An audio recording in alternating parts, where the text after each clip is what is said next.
안녕하세요. 오늘은 히브리서 9장의 아주 중요한 구절들이죠. 이 내용을 다룬 설교 발췌문을 보면서 예수 그리스도의 영원한 피라는 주제를 좀 깊이 파헤쳐 보겠습니다. 네. 이 자료 보니까요. 그리스도의 피가 왜 우리 신앙의 진짜 중심인지, 또 그게 어떻게 영원한 속죄를 이루는지 설명하고 있더라고요. 맞습니다. 특히 그 히브리서 9장 1절부터 22절까지 보면 피라는 단어가 13번이나 나온다고 하니까요. 이거 정말 중요하게 다뤄야 할 것 같아요. 네, 정말 그렇죠. 이 본문이 구약시대의 그 제사제도하고 예수 그리스도의 희생을 아주 선명하게 딱 대조하고 있거든요. 대조요? 네, 그러면서 왜 그리스도의 피가 그렇게 독특하고 또 영원한 효력을 갖는지 이걸 설명하는 거죠. 그러니까 왜 옛날 방식, 그 동물의 피로는 안 되고 오직 예수님을 통해서만 완전한 구원에 이를 수 있다. 이걸 강조하는 이유를 한번 따라가 보자는 거군요. 바로 그겁니다. 그 논리를 한번 같이 보시죠. 좋습니다. 그럼 첫 부분, 예수님을 장래 좋은 일의 대제사장으로 소개하는데요. 여기서 장래 좋은 일이라는 게 그냥 미래 좋은 일이 생긴다 이런 뜻을 넘어서는 것 같아요. 완전한 구원, 그런 거겠죠? 네, 맞습니다. 완성된 구원, 그리고 거기서 오는 모든 축복을 함축하는 표현이라고 볼 수 있죠. 근데 이 대제사장이 구약의 인간 대제사장하고는 아예 근본적으로 다르다. 이걸 딱 짚고 넘어가네요. 그렇죠. 이게 핵심적인 차이인데요. 저 히브리서 저자가 계속 강조하는 게 인간 대제사장은 어땠나요? 자신도 약점이 있으니까 백성들 죄뿐만 아니라 자기 죄를 위해서도 제사를 드려야 했잖아요. 맞아요. 계속 반복해서요. 네. 근데 예수님은 어떠셨죠?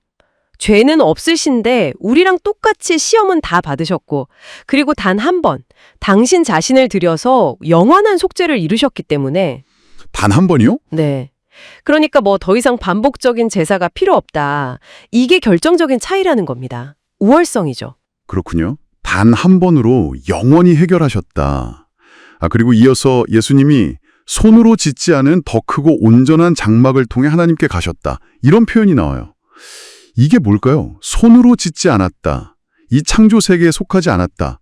좀 심오한데요? 네, 좀 그렇죠. 이게 그러니까 구약의 성막이나 성전은 어땠어요?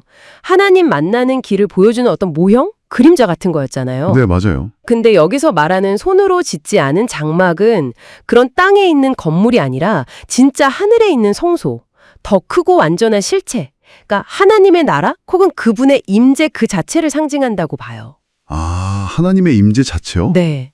예수님의 죽으심과 부활을 통해서 이제 우리에게 열린 새로운 길, 완전히 새로운 차원, 그런 의미로 해석할 수 있습니다. 와, 그렇군요. 하늘의 성소, 하나님 앞에 직접 나아가는 길. 자, 그럼 이제 정말 중요한 지점으로 가는 것 같습니다.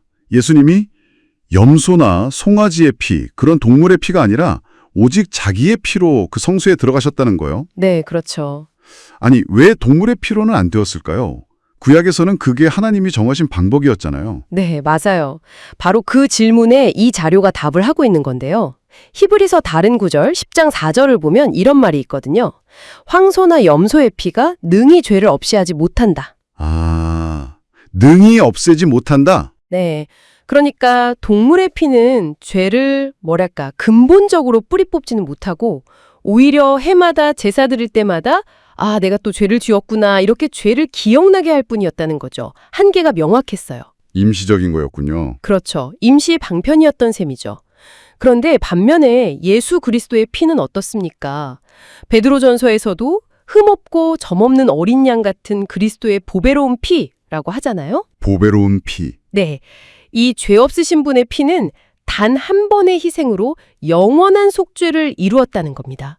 이게 핵심이에요. 영원한 숙죄. 네. 그리고 중요한 건 이 피의 효력이 단순히 죄의 기록을 지우는 데서 그치는 게 아니라 우리의 양심까지 깨끗하게 한다는 거예요.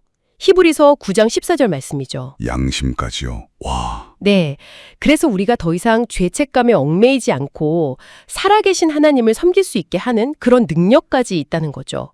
에베소서 1장 7절에서도 그의 피로 말미암아 속량, 곧 죄사함을 받았다고 딱 확인해주고 있고요. 양심까지 깨끗하게 해서 하나님을 섬기게 한다. 정말 강력한 말씀이네요. 그래서 이 구절이 이렇게 비교하는군요. 하물며 동물의 피도 뿌리면 육체는 정결하게 되는 효과가 있었는데 영원하신 성령을 통해서 험없이 자신을 드린 그리스도의 피는 얼마나 더 놀라운 능력이 있겠냐 이렇게요. 맞습니다. 뭐 비교 자체가 안 된다는 거죠. 그 우월성을 강조하는 거예요. 이게 바로 흔들리지 않는 구원의 확신으로 이어지는 거군요. 그렇죠. 양심이 깨끗해졌다는 건 우리 내면의 완전한 자유를 뜻하거든요. 그리고 이 자료는 요한복음 19장 30절에 예수님이 십자가에서 마지막으로 하신 말씀, 다 이루었다. 아, 테텔레스타이. 네, 이 선언을 아주 중요한 증거로 딱 제시합니다. 이게 무슨 뜻이겠어요?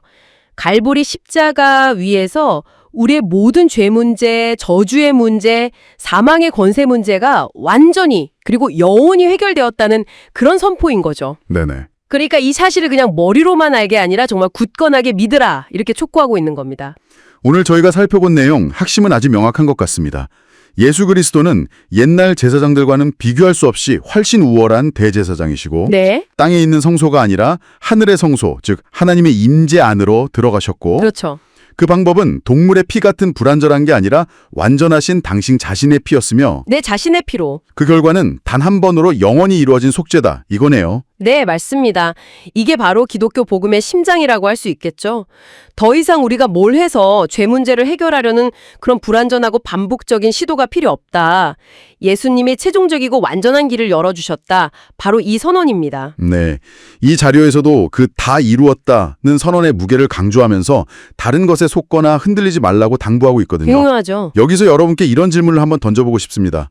만약에 이 영원한 속죄가 정말로 이미 예수님에 의해서 다 이루어진 완성된 사건이라면요. 그 사실을 정말로 받아들이는 것이 여러분의 생각이나 감정, 그리고 매일매일의 살림의 방식, 선택들에 어떤 구체적인 변화를 가져올 수 있을까요? 한번 깊이 생각해 보시면 좋겠습니다. 다음에 더 흥미로운 주제로 찾아뵙겠습니다.